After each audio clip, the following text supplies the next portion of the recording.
क्या आप प्रार्थना करते हैं, मेहनत भी करते हैं, फिर भी जेब खाली रहती है? शायद समस्या आपकी मेहनत में नहीं, बल्कि उस तरीके में है जिससे आप धन को देखते हैं। बाइबल इसका जवाब देती है। बाइबल के अनुसार धन कमाने के 9 व्यवहारिक कदम हैं। क्या आपने कभी सोचा है कि कुछ लोग लगातार आर्थिक रूप से आगे बढ़ते जाते हैं, जबकि दूसरे लोग सालों मेहनत करने के बाद भी वहीं के वहीं रह जाते हैं? बहुत से लोग आर्थिक सफलता के लिए प्रार्थना करते हैं, उपवास रखते हैं और परमेश्वर से आशीष मांगते हैं। यह अच्छी बात है, लेकिन बाइबल केवल प्रार्थना करना ही नहीं सिखाता, बल्कि धन बनाने के सिद्धांत भी सिखाती है। आइए जानते हैं वे 9 कदम जो आपकी आर्थिक स्थिति बदल सकती है। पहला है, अपनी स्किल बढ़ाइए। नीति वचन 22 और 29 में कहते हैं, जो अपने काम में निपुण है वह राजाओं के समान खड़ा होगा।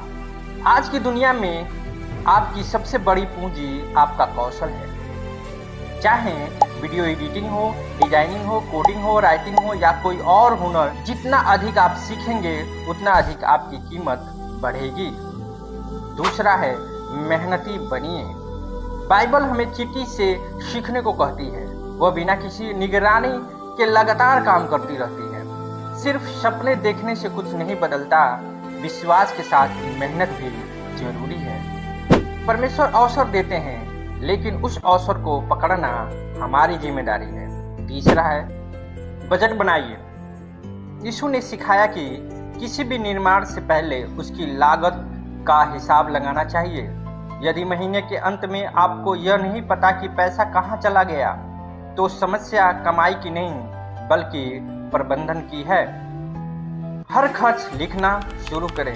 छोटे छोटे खर्च भी अक्सर बड़ी समस्याओं का कारण बनते हैं। चौथा, कर्ज से बाहर निकलिए। नीति वचन 22:7 कहता है, उधार लेने वाला उधार देने वाले का दास होता है। कर्ज आपकी भविष्य की कमाई को पहले से ही बांध देता है। इसलिए एक योजना बनाइए और छोटे कर्जों को पहले खत्म कीजिए। आर्थिक स्वतंत्रता का रास्ता कर्ज मुक्त जीवन से होकर गुजरता है। पांचवा, बचत और निवेश की आदत डालें। बहुत लोग सोचते हैं कि अमीर बनने के लिए बड़ी रकम चाहिए, लेकिन बाइबल बताती है कि थोड़ा थोड़ा जोड़कर ही धन बढ़ता है। चाहे कम आय हो, फिर भी उसका एक हिस्सा बचाएं। समय के साथ छोटी छोटी बचत भी बड़ी संपत्ति बन सकती है।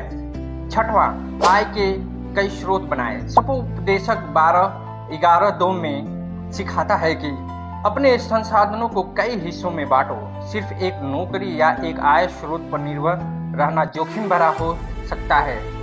आज के समय में आप साइड बिजनेस, फ्रीलांसिंग, ऑनलाइन सेवाएं या डिजिटल कंटेंट के माध्यम से अतिरिक्त आय बना सकते हैं। सातवां है, आत्म संयम रखें। बहुत लोग अधिक कमाते हैं, लेकिन फिर भी आर्थिक रूप से संघर्ष करते हैं। कारण है अनियंत्रित खर्च। हर नई चीज खरीदने की इच्छा को पूरा करना बुद्धिमानी नहीं है। जरूरत और चाहत में अंतर समझना आर्थिक सफलता का महत्वपूर्ण हिस्सा है। आठवां है, सही लोगों के साथ रहे। बाइबल कहती है कि ज्ञानियों के साथ चलने वाला ज्ञानी बन जाता है। अपने आसपास ऐसे लोगों को रखिए जो आपको आगे बढ़ने के लिए प्रेरित करें। मेंटर, सलाहकार और अनुभवी लोगों से सीखना वर्षों की गलतियों से बच सकते हैं। और 9वां और आखिरी है, ईमानदारी से धन कमाइए। तेज पैसा आकर्षक लग सकता है, लेकिन बाइबल सिखाती है कि बेईमानी से कमाया गया धन अस्थायी नहीं होता है।